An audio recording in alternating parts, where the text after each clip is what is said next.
दुनिया की तमाम छोटी और बड़ी खबरों के लिए हमारे चैनल को सब्सक्राइब करना न भूलें और बेल का बटन जरूर दबाएं। जेड कैटेगरी सिक्योरिटी नहीं चाहिए मुझे। मैं आजाद जिंदगी गुजारना चाहता हूं। मैं घुटन के साथ जिंदा नहीं रह सकता इस दुनिया में। ओवैसी की जान इखलाक पीलू से बढ़कर नहीं है सर। मैं मौत से नहीं डरने वाला हूं। हम सबको जाना है इस दुनिया से, बल्कि मैंने कह दिया कि मैं इस वतन में पैदा हुआ, मेरी मां की कोख से तो जमीन पर लिटाया गया। मुझे बोलने दीजिए सर। हो सकता है कि कल दिन ना देखूं मैं। अगर मैं यहां पर नहीं बोलूंगा तो कहां बोलूंगा सर? हरिद्वार में, रायपुर में और इलाहाबाद प्रयागराज में मेरे बारे में क्या कहा गया? आपके नाईबी की रिपोर्ट है ना, आप क्यों छुपा रहे उसको? देखिए। आप देख रहे हैं देश लाइव, देश की आवाज। असाउद्दीन ओवैसी जी। स्पीकर सर, आपका बेहद शुक्रिया कि कल शाम में आपने फ़ोन करके मेरी खैरियत और मुझसे दरियाफ़्त किया कि क्या हुआ, और आपने मुझे बताया कि आपने फ़ौरन पुलिस के आला अहदेदारों से बातचीत भी की। मैं आपका बेहद शुक्रिया अदा करता हूं कि आपने अपनी संवैधानिक जिम्मेदारी को एक रुकने पार्लिमान की जान पर जब कातिलाना हमला किया गया टोल गेट पर, आपने उस बात की। मैं आपका शुक्रिया अदा करता हूं। स्पीकर साहब, मैं मुख्तसर से यहाँ पर ये बात कहना चाहूँगा कि मुख्तलिफ़ सियासी पार्टियाँ मुख्तलिफ़ प्रदेश में इक़्तिदार पर हैं। ये बात आप तमाम को मैं गोशगुजार कर रहा हूँ कि आखिर ये कौन लोग हैं जो गोली पर भरोसा करते हैं, बैलेट पर नहीं करते? आखिर ये कौन लोग हैं जो इतना रेडिकलाइज हो चुके हैं कि इनको इस संविधान पर एतमाद नहीं रहा, उनको अंबेडकर के बनाए हुए संविधान के खिलाफ हैं, जो इतनी नफरत पैदा करते हैं?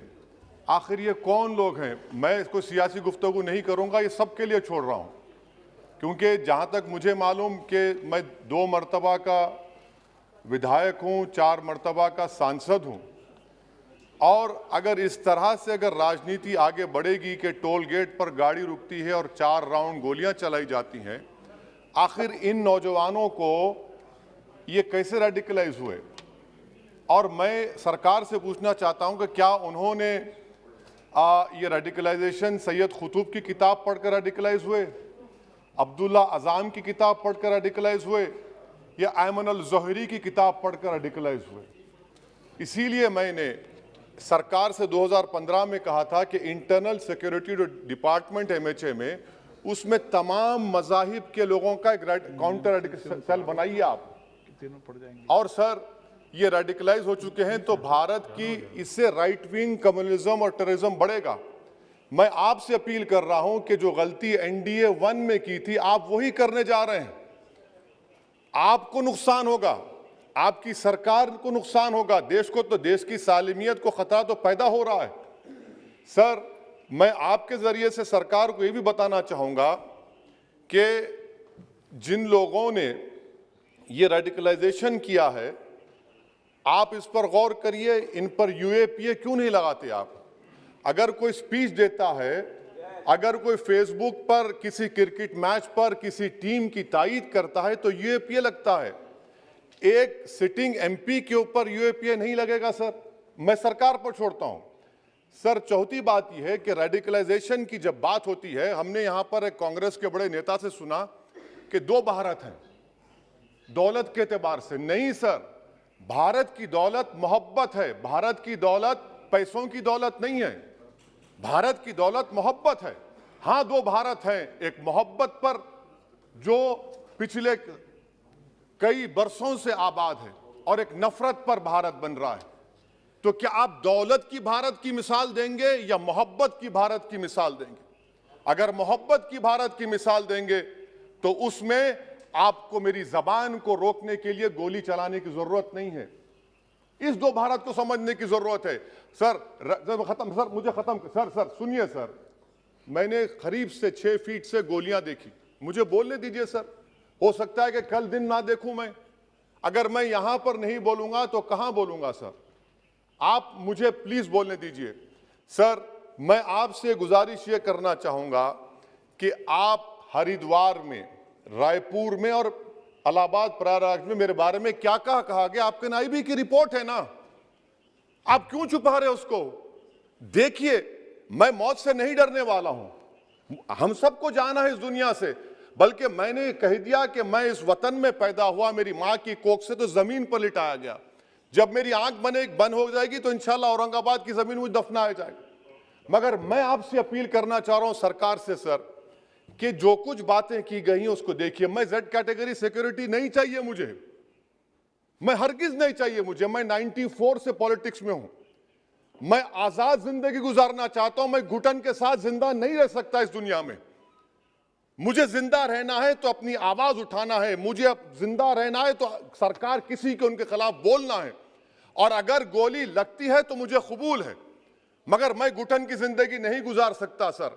मेरा मानना यह है कि संविधान में अगर देश के गरीबों को, मजलूमों को, अल्पसंख्यक समाज को सिक्योरिटी मिलेगा तो मुझे मिलेगी सर। आपकी चिंता हमें है ना सर, मैं इसलिए सिक्योरिटी दे रहे हैं सर आपको नहीं सर, देश के गरीब बचेंगे तो मैं बचूंगा। ओवैसी की जान इखलाक पीलू से बढ़कर नहीं है सर।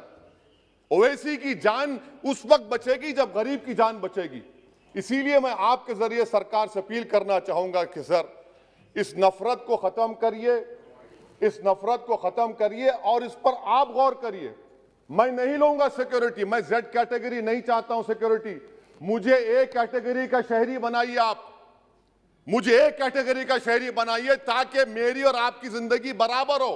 जब देश के प्रधानमंत्री पर सिक्योरिटी ब्रीच हुआ, अपोजिशन की तरफ से मैंने कहा था कि गलत हुआ। सब सेकुलर पार्टी के लोगों ने कहा कि ओवैसी तुम क्यों बोले? मैंने कहा नहीं, देश का प्रधानमंत्री मेरा है, सिक्योरिटी ब्रीच हुई तो एक्शन लेना चाहिए।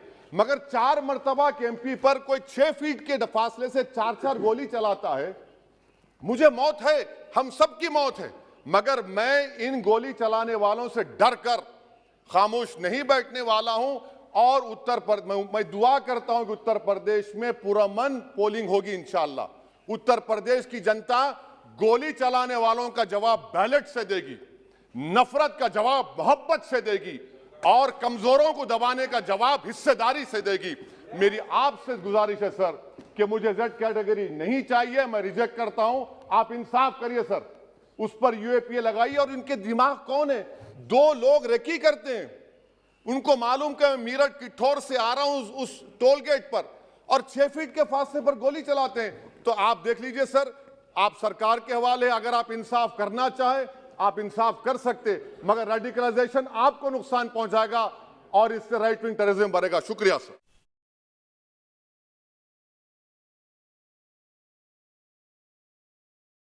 आप देख रहे हैं देश लाइव, देश की आवाज।